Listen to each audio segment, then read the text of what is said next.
All right, let's chat about the Chiefs this morning, shall we? Joining me now, former Kansas City Chiefs tight end for 8 seasons and co-host of the Chief Concerns podcast, which comes out every Thursday. Co-hosts it with Eric Warfield and Marcus Dash. Welcome, Jason Dunn, to the show. Welcome, Jason. How are you this morning? I'm wonderful. I'm doing well. I'm loving to have. You're obviously ready for the big playoff game this Sunday, I'm sure. Hey, so obviously big game this weekend. AFC Championship taking on the Cincinnati Bengals.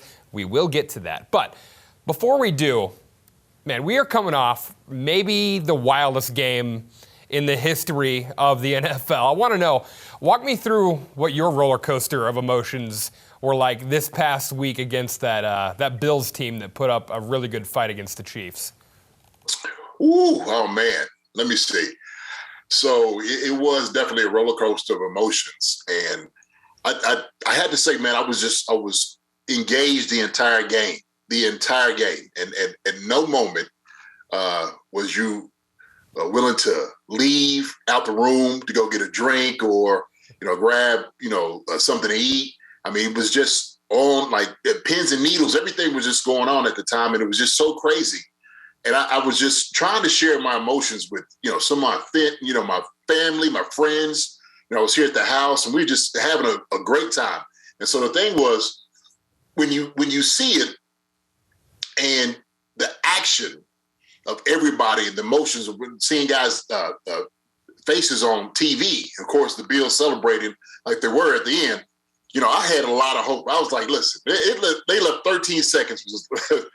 Just enough time. I was just enough time, and it had to work in perfectly. And it was just sequenced the way that it was supposed to get in position to get the field goal. And so I just, man, it was almost couldn't put into words the things I was just feeling at the time, man. Just elated, excited. Then you had the down emotion, like, oh my God, they scored, and so. But hey, man, when you see the three amigos come out.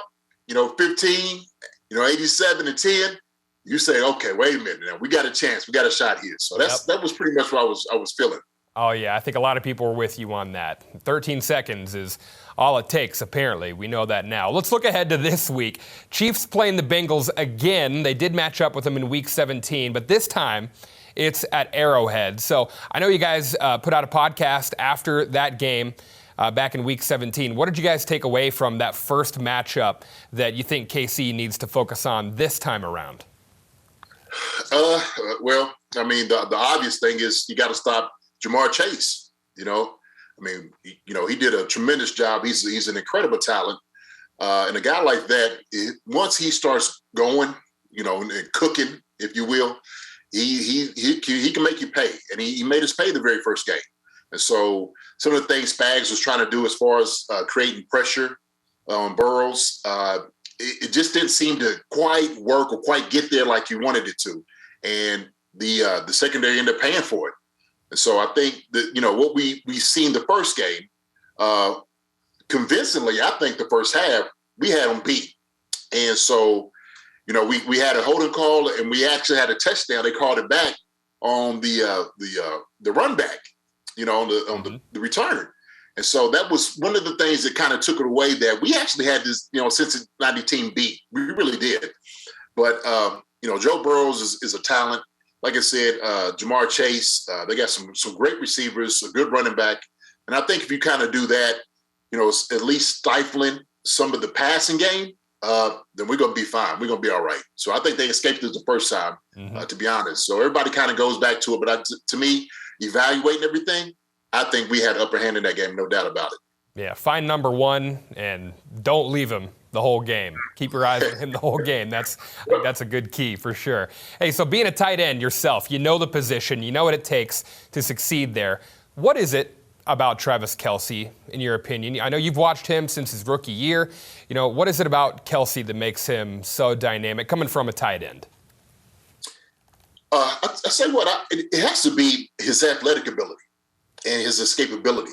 The way he's able to maneuver, getting open, catching the football, and then his yards at the catch. I mean, he's just a dynamic, elusive runner in the open field.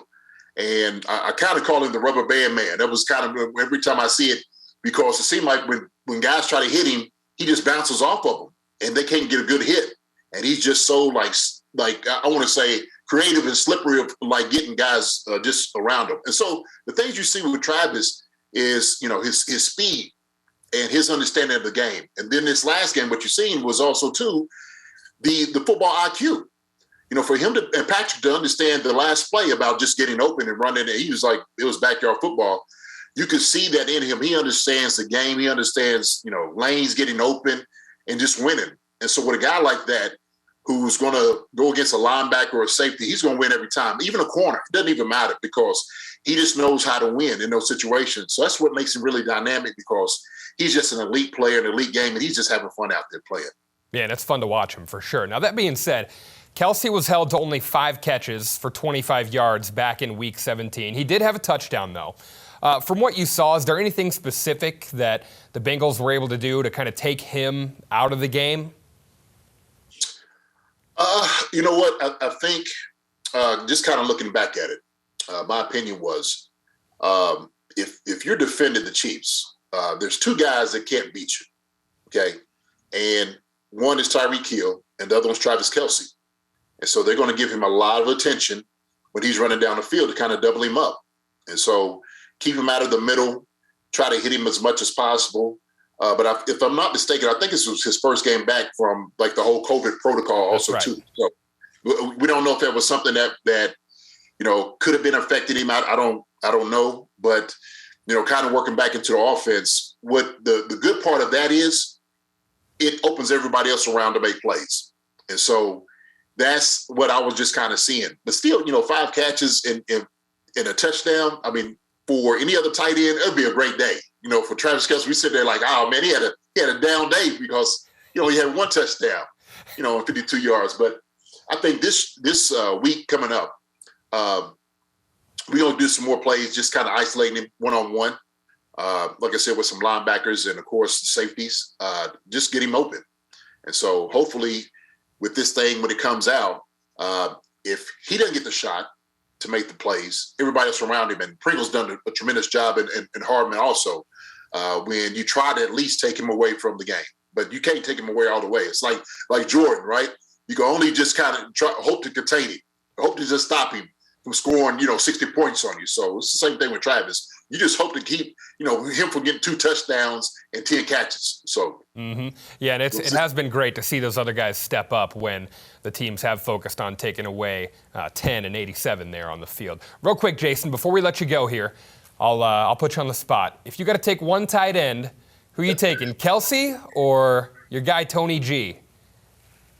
Hey man, I'm taking them both. If I got both, I'm taking both of them guys. That's the way I look at it. Both of those guys are dynamic players, and they both have different skill sets. Travis, man, like I said, with his escapability and him yards at the catch, is just incredible. The way what he's been able to do over the years, these past few years, has not been done before. And so you a guy like that, man. I mean, how can you not put a guy like that on your team? And so when I played with Tony, 88, I mean, 88's clutch. Tony, he'll catch everything thrown to him. I mean, we're talking about playing basketball, putting the ball up in the air. There's nobody going to out-jump him to go get the football. So I don't know if I could just take one. I had to make sure whatever I did, whatever it took me to pay to get both these guys on the team, that's what I would do. That's how it would work. Or maybe in another life we could get them both on the same team. I'm taking Jason Dunn, though, as my tight end. I don't care. There you go. I'm taking JD. Right. Jason, thanks for joining us again here. Chief Concerns podcast comes out every Thursday. You get it anywhere you find your podcast. And don't forget, folks, AFC Championship airs this Sunday, 2 p.m., right here on Color 10. Jason, thanks for joining us, man. Appreciate it. Thank you very much. All right. Go Chiefs.